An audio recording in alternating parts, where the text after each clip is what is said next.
It's going to be our last night on complex trauma and how it affects the way I relate to others. So let me again just tie together the big picture of what we're looking at.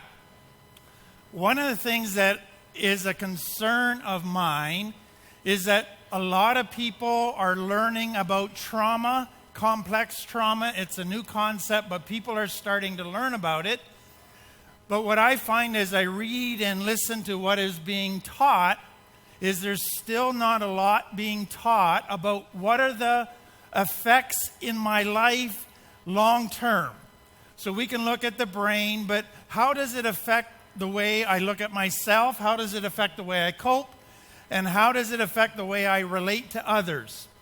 And there's still not a lot of information about that, which is why I wanted to film this series. And the second piece is if you are here because of addiction, it's just to realize that complex trauma, it gets to the root issue of what sets people up for addiction. And that is a big thing on my heart, and so that's, again, not being talked about a lot. It's being talked about that says it sets you up for addiction, and therefore you need to deal with it, but it's not helping people see it messes up a lot of your stuff in your life, which are things that lead you into relapses. And that's part of what I wanted to focus on. Tonight I want to look at, and again I said is going to be a fairly heavy talk. I want to look at what I think are the two most devastating results of complex trauma when it comes to relationships. And just to give you a context for it, if somebody was to take you aside, let's say that was 16, 17, 18, and they were looking to start dating, and they were to say to you, what are the absolutely necessities, essential foundation stones of a healthy relationship? If I am going to have a healthy relationship, what do I need to have as absolute essentials? Have you ever thought about your answer to that question, or have you ever asked yourself that question? Because that's what we're going to look at tonight, is that complex trauma erodes the two most essential part of building a healthy relationship, which is trust and respect. If you don't have trust, you're not going to have a healthy relationship. It's going to grow so far and stop. The second is respect. If you don't have respect for that partner, or they don't have respect for you, you will not have a healthy relationship. You may coexist together, but you will not experience true, healthy intimacy. So trust and respect, in my mind, are absolute essentials for building a healthy relationship. Once they're gone, the chances of the relationship surviving are very, very small if it's to be healthy. Complex trauma destroys trust and respect, and it sets you up to have major trouble in respecting people and in trusting people. So that's what we're going to look at. So let me begin with trust, and I want to give you three scenarios that many of you have already experienced or are experiencing. Number one, I get this all the time. Somebody will come to me and say, I got into a relationship with somebody while I was in addiction. Now we're both in recovery and we want to make this relationship work, but we cheated on each other in the problem. And so we've got that in our history. What are our chances of this relationship working? And my response to them is the reality of breaking trust, either through cheating or lying, anything that breaks trust at a great level. When that is broken, the time it takes to rebuild it, if both people are working on it, is around 5 to 10 years. And so a lot of people say, well, maybe I'll see them later. Or if you're a good addict, you say, oh, I'm the exception to the rule because I'm the exception to every rule. And so I think I can rebuild trust in 1 month. And we're good. I say, okay, go ahead, try that, see how it works. So that's scenario one, and it is super common if you are coming out of addiction. Number two, next scenario, you're in recovery. You go to a meeting and you meet this bombshell and you fall madly in love and you get into a relationship 1 month, 2 months, 3 months into recovery.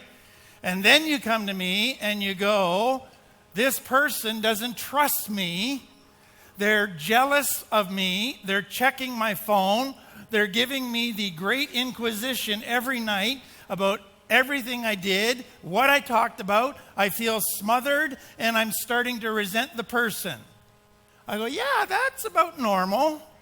When you get into a relationship and you haven't dealt with your issues, you got lots of trust issues. And you don't, just because you fall in love, get rid of trust issues. Well, they don't like that, and so they leave my office not happy with me, and that happens. Third, some of you are going through this. You come into recovery, and let's say this is your 10th time to give recovery a chance, and you are, you know it in your mind, serious this time. Something is shifted inside of you.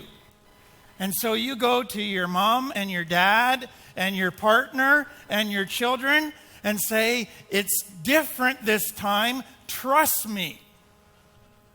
And they go, yeah, right. We've heard that before. And then the addict comes to me and goes, why don't my family trust me?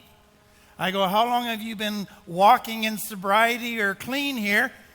1 month. And I go, well, you know what? They probably aren't going to begin to trust you until you've got about a year of consistent clean time. What, I got to wait a year? Well, you kind of destroyed a lot of trust. You don't rebuild that overnight just because you want everybody to join your program. So trust is a huge issue. What I want you to understand is that trust issues are what complex trauma is about. It is, to me, probably the most devastating result of complex trauma. So what happens is the child doesn't feel safe. The child is realizing that their needs either don't matter or they're only met when the parent feels like it, which is inconsistently. And so the child begins to realize that they can't trust the significant people in their life to take care of them. And so at some point, they get to a place where they realize a couple things. Number one, trusting people opens the door to getting hurt because they could let you down. Secondly, that means that the only person I can trust is myself. So they put all their trust in themselves and set out to take care of their own needs, to make sure they don't get hurt, to kind of control everybody around them. Trust themselves is the only option that they see. Now, some of you have gone that. I would suspect most of you have gone that road. And for a while, it seemed to work. And you thought, hey, this is the solution. I have found it. But two things tend to happen as you get along in adult years. Number one, you realize as long as I can't trust anybody, it's funny, I never have a meaningful, intimate relationship. Because I'm consumed by jealousy. I'm never letting anybody close because I don't want to get hurt. I don't want to trust them to be disappointed. And so all relationships only go so far, which is very shallow, and they stop. And at some point, a light goes on that says, if I want a good, meaningful, intimate relationship, I have to trust. And you go, okay, we got a problem there. Second problem that happens is all of your trust was in yourself. And what you begin to realize as you get older, and often in addiction, is I'm not very trustworthy myself. In fact, I've got a bit of a dark side to me that makes me very dangerous, and I'm not as smart as I thought I was. And so all of this trust that I put in myself is causing me to hurt myself. It is causing me to let myself down, to make bad decisions. That's not working anymore. So do you realize the dilemma that you now find yourself in? You want to trust, you see the need to trust, but you are afraid to trust. I told you the illustration of a child on the roof, and so dad says jump, and the child, as a little child, trusts dad and they jump, and dad doesn't catch them. And dad says, get back on the roof and I'll catch you this time. So they get back on the roof and jump again, and dad doesn't catch them. So mom comes out. She says, jump, dad's a bonehead, I'll catch you. Mom doesn't catch them. Brother or sister or friend come out and they don't get caught, or they get caught irregularly, inconsistently, and at a point the child says, you know what, I'm building a tent on this roof. I am not coming down because I can't trust anybody, and they stay there. At some point, you get to a place where you see somebody, you say, wow, I like that person, I've watched them, they seem very trustworthy, they seem to have a lot of character, and they come to the bottom of, on the ground below the roof, and they say, jump, I'll catch you, and everything in you wants to jump. But you're afraid to. You're afraid to take that risk. And that is the dilemma that most of you find yourself in. If I'm ever going to have a healthy life, I need healthy, intimate relationships, which means at some point I have to risk trusting again. And that scares you to death. Let me make some observations that I hope will just fill this out and help you. If you want to have a meaningful relationship, a healthy relationship, both people have to be trustworthy. You can't have one person that's trustworthy and the other that isn't. That kind of relationship doesn't work. Point 2. Guess what a lot of us put our energy into? Making the other person trustworthy. We are going to follow them around. We are going to keep them accountable. We are going to have 1,000 little checks in place to make sure that they don't stray, to make sure that they are trustworthy, and we put all our energy into that. And I say, that's probably misdirected. The focus of our energy needs to be that we become a trustworthy person. I'm going to get to the other person later, but I'm talking about you right now. You have to make that your commitment and priority. Okay, next thing that tends to happen is somebody says, okay, Tim said to trust, so it's going to be a pendulum on a grandfather clock that's going to swing from I'm not trusting a soul to I'm going to trust everybody, even the greatest jerks in the world, because I'm supposed to learn to trust. Well, that doesn't work so well, because sad to say, a large percentage of people in our culture are not trustworthy, and you shouldn't be trusting them. So the point that I want to make is this. Trust is something that develops gradually.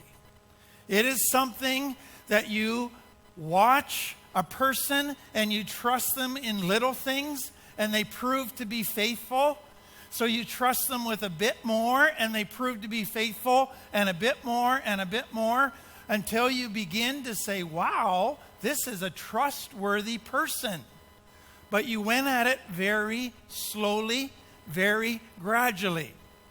What should happen if you're starting to get to know a person, you trust them a little bit, and they seem trustworthy, and then all of a sudden, there's some stuff happening, and you go, this isn't a trustworthy person. I'm catching them in lies. I'm catching them doing stuff that isn't good. You know what most would say? I'm just going to work on them. I'm going to help them. You know what I say? Run. Get out of there while you can. Don't make it your concern to change them. If they don't want to become trustworthy on their own, they're probably not going to be just because you're pressuring them. They might be a good boy for a while to keep you off their back, but they're not really changing. And so part of the problem is this. Number one, we want to go into an intimate relationship in one day, instead of going very slowly to find out if this person is trustworthy. And secondly, we ignore red flags that say the person isn't trustworthy, and we don't get out of the relationship. And then we're in something that is just very hurtful and very damaging, and it's awful to witness people doing that. Final thing on trust. If you think about it, trust is the result of character. And so what you're looking for in getting to know a person is, do they have character? And what I mean by character is the result of your deepest held beliefs. And so if your deepest held belief is, I want to truly love people around me, that means I'll be honest with them. That means if I make a promise, I will keep it. That means I will be responsible with my responsibilities. That means I am willing to humble myself and serve and care for people. That's character. And so that is what is the basis of becoming a trustworthy person. That's what your focus should be in your own growth and evaluating other people. Okay, let's go to respect. To me, again, trust, number one, once trust is gone, the chances of the relationship surviving in any way healthy is almost zero. You can try, but unless both of you are working at it over the long haul, isn't going to happen. Respect. To me, once respect starts to disappear in a relationship, the chances of that relationship surviving are really small. Now, let me just give you a little test with this, because you might think lack of respect, that's not a big issue. Okay, so here's your little test. Let's say you meet somebody, you like them, you respect them. In fact, you put them on a pedestal, you develop a relationship with them, you get along really well, you do lots of things together, and then over the period of about a month, they just start doing little things that take shots at you, that put you down, that disappoint you. All of those things start to happen, and your feeling, your respect for them disappear. Okay? What happens internally once that respect begins to disappear? Here's your little checklist of 4 things. Probably the first thing that happens is now, no matter what they do, you somehow find fault with it. So even if let's say they've been volunteering, and while they were on the pedestal, and you go, wow, what a big heart, what a wonderful person. Now they're volunteering, you're going, I bet you they're in it just for their ego. I bet you they're doing it because they're getting something. They probably got a couple sick relationships on the side because of it. And you just start tearing them apart in your mind. Why? Because you lost respect. And that changes your outlook on them in a second. The second thing that happens is all of a sudden, once you lose respect for a person, you don't want to have healthy intimacy. You don't want to share with them your struggles, what you're going through, because you don't respect them. So intimacy stops. And then you probably start to do things to take shots at them. You know what? You bug me now, buddy.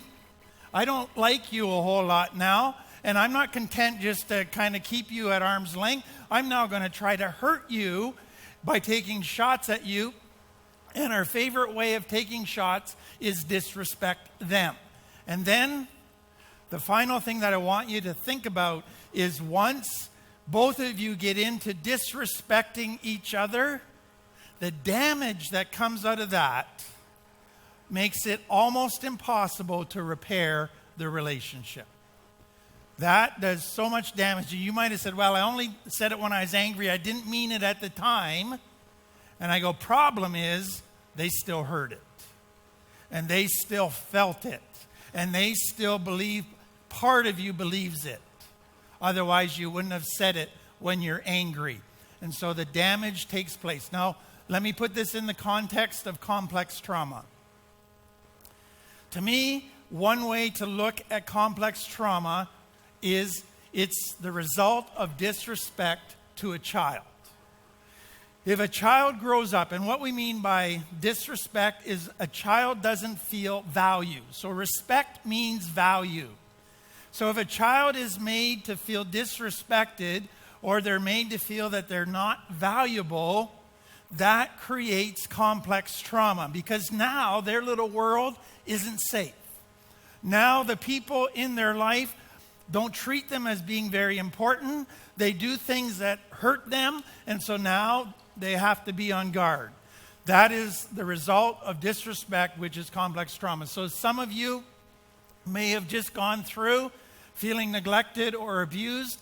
Many of you would have grown up in homes where they made fun of you through sarcasm. They made jokes about you that hurt. And everybody was laughing except for you. And if you said, that hurts, they said, oh, we're just joking. But nah, something felt real about that. And that ate at you. Many of you, when you've tried to share your opinion or a suggestion, people have just rolled their eyes, or they just ignore you and talk over you, or they just walk by you like you're not even there, or they start snickering and laughing about what you're saying. You've gone through that. Some of you have grown up with parents, brothers, sisters, family members taking shots at you or giving you nicknames that are hurtful. I don't know how many I have dealt with, women especially, who were made fun of as a kid and called pudgy or words like that, and that has just had a profound effect on them to make them feel small and very disrespected. And then some of you always just felt like you were a burden, or you were, in your parents' eyes, you couldn't ever do anything right. You were a failure, a loser. All of that is disrespect. All of that has a profound effect on you. And what I want you to think about is that in my mind, in my counseling experience, that has probably been the thing that wounded you the most. You could put up with all kinds of other things, but it's the constant living with disrespect that hurts the most. And that is just tragic. Now, here's kind of how it works itself out in adult life, okay? Most of you, I would guess, who grew up with lack of respect now have one hot button that's hotter than any other, and that's being disrespected. In fact, some of you have such a hypersensitivity to being disrespected that you read disrespect into people's behavior towards you. So they look at you funny and you just say they're disrespecting me. You attach that, and maybe they're just got gas and they're struggling with kind of what to do with that. But you've read disrespect into that. That happens. Nothing probably gets you angry faster than if somebody says something that takes a shot at you. You just go into fight so quickly, it is a huge hot button. And until you're able to start to heal from the complex trauma, that hot button will cause all kinds of relationship problems. The second thing, what happens when you come out of complex trauma where you're not respected is you want everybody to treat you with respect, but you somehow think it's okay if you disrespect others, especially if they're acting like a jerk. And so what I see that happens with a lot of people, it goes like this. It's kind of a subtle rule, but you'll understand it well. You meet somebody and you say, I like you, I will treat you with respect, and you do. You give them respect. And so what's really going on in your mind, which you don't say or acknowledge, is I'll treat you with respect as long as you continue to be nice and as long as you treat me with respect. But the minute you stop treating me with respect, I will come down to your level and it's on. And we're going to have a disrespect war. And I can probably beat you at that because I know more dirty words and hurtful words than you do. And so if you want that war, it's on. But what you've done there is say respect is really important as long as you never disrespect me. Then all of a sudden, respect isn't so important in my world. Disrespect is what matters. And that is typically what happens. And if it happens in a committed relationship where I'll respect you as long as you're nice, but the minute you do anything that's disrespectful, I'm going to go to your level and we're going to have a disrespect war. Hard to recover from that kind of damage. Let me point something out to you.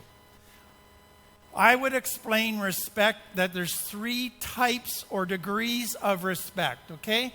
So C there is the one most of us think about, and that's where somebody has earned our respect. So we respect them because they're a person that's of character, a person that we look up to, a person that we admire. That's respect that is earned, and that's the respect that we don't mind giving at all, okay? But number 1 and 2 are problems. All of us, no matter how screwed up we are, we want others to treat us with respect. If you've been screwed up and you've had people say what you need is a good beating to knock that out of you, and they just criticize you and tear you down, you go, this doesn't feel good. And then somebody comes along that even though you're screwed up and they treat you with respect, you go, wow, that is so healing. That is so nice. We all long for respect. And the point that I want you to see is just for being human, we deserve respect. Okay? Think of this. Who, if you think about it, is the one type of people that deserve respect the least? It's probably going to surprise you the answer. It's babies. Why? Because babies can't do one thing to contribute to life. Babies just complicate life. Babies are needy, never give a thing back. They don't help pay the bills. They don't help clean the house. They just mess it up. They have no value as far as doing. They have value because they are. Do you see the difference? And so we all deserve respect because we are. We're human beings, not human doers. And we need respect based on being a human being.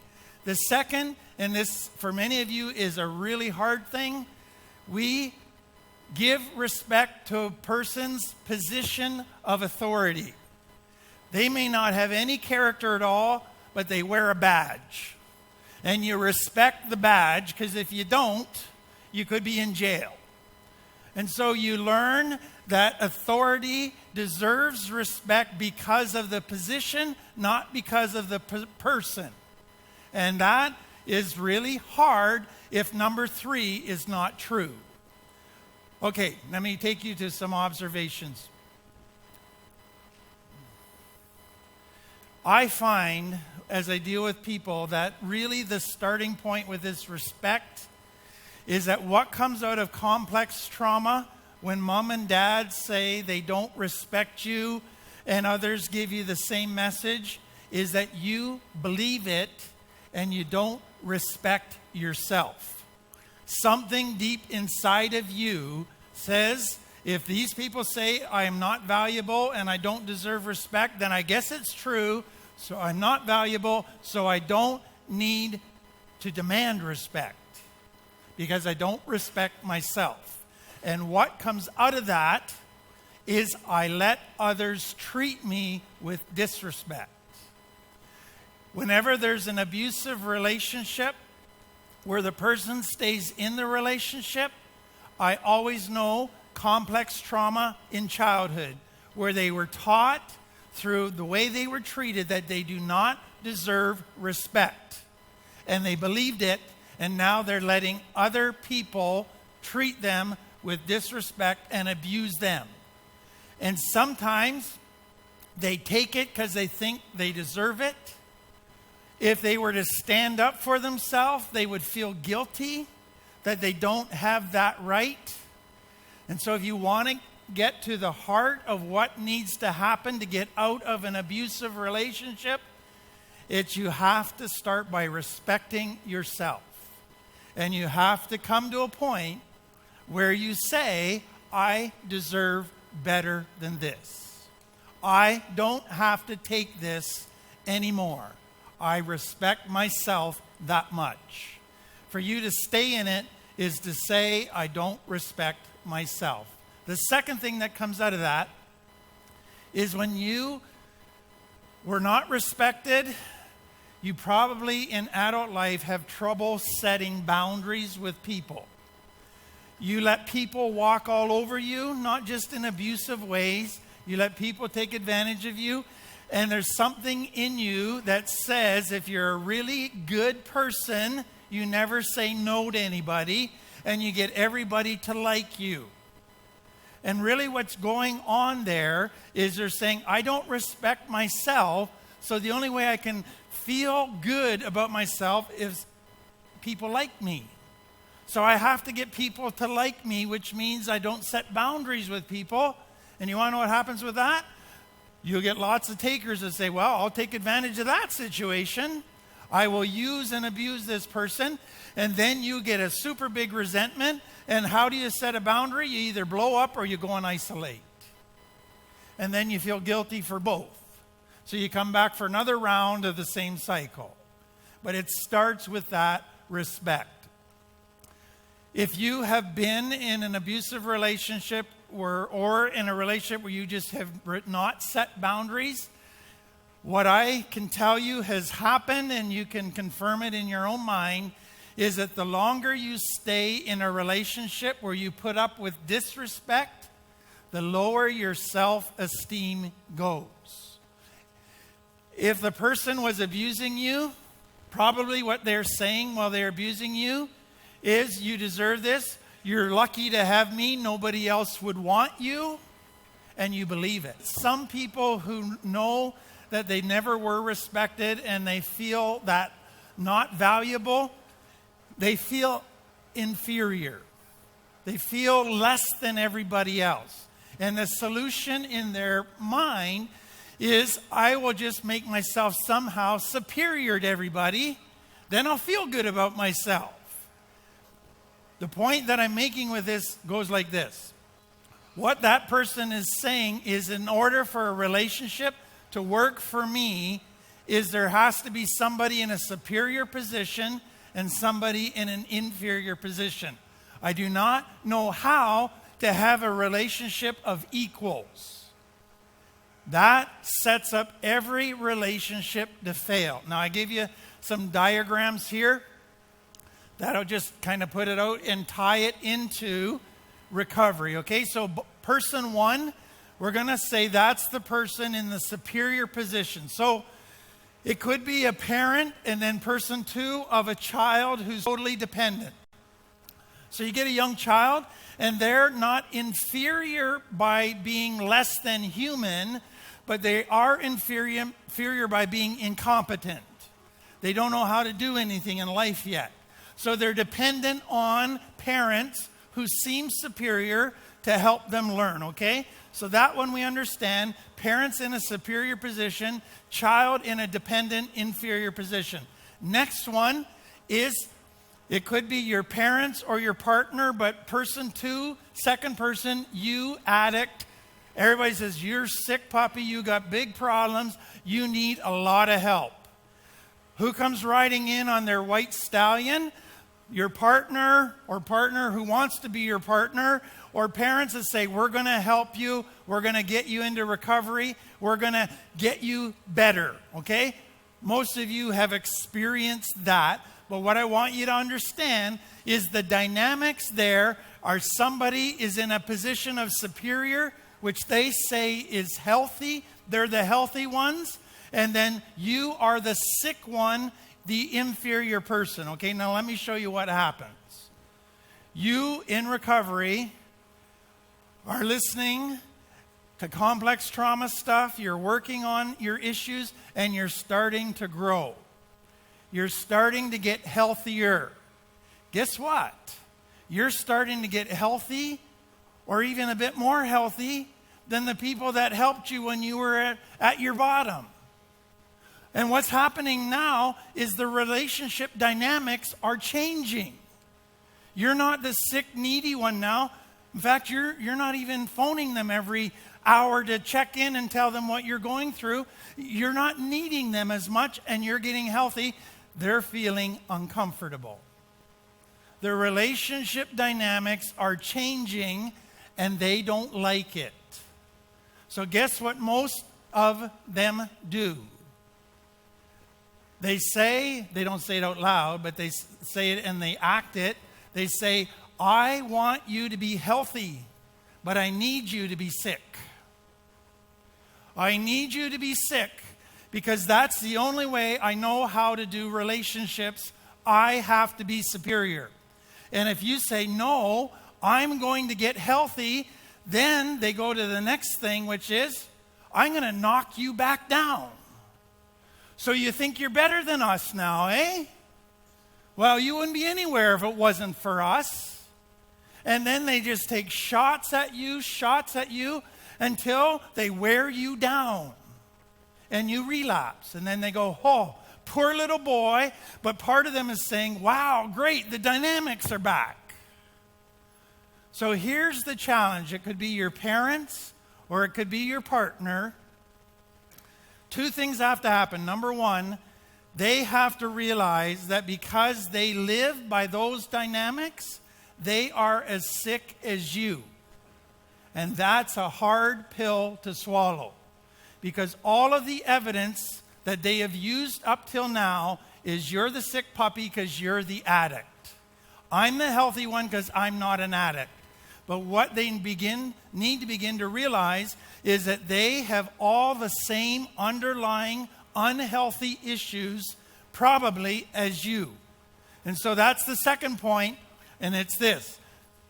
If they're not willing to face that they're not healthy and work on their stuff, the relationship is not going to work. Because what's going to happen is you're going to keep growing, and then you're going to feel distance building between you, and you're going to be forced to make a decision. Do I keep growing and lose them? Or do I go back down to their level just to hang on to them? And I have watched many people say, you know what? I don't want to lose them, so I will give up growing, and I will give up my sobriety and become sick just to keep the relationship. If both of you aren't growing, it just will not work. That's a hard pill for a lot of people, to swallow, because you feel so in love with that person. They've done so much for you. You feel guilty for kind of growing and leaving them behind. But to me, it keeps coming down to this. They have their issues too. And if they're not willing to look at their stuff, it doesn't matter what you do, you will never have a healthy relationship. You both have to be working on your stuff. Okay, that's trust and respect. If I've done anything tonight, I hope I've helped you see how big they are and that they come out of complex trauma, but I hope I've helped you think it through into really what does that look like in recovery and the relationships that I need to have. Next week we'll get into the brain. Let's just pray. Father, this again is such a big, big topic, so personal for so many, so difficult, and it's scary like nothing else. And I pray you would just help people to continue to be willing to grow and to go about building relationships in a healthy way. Amen.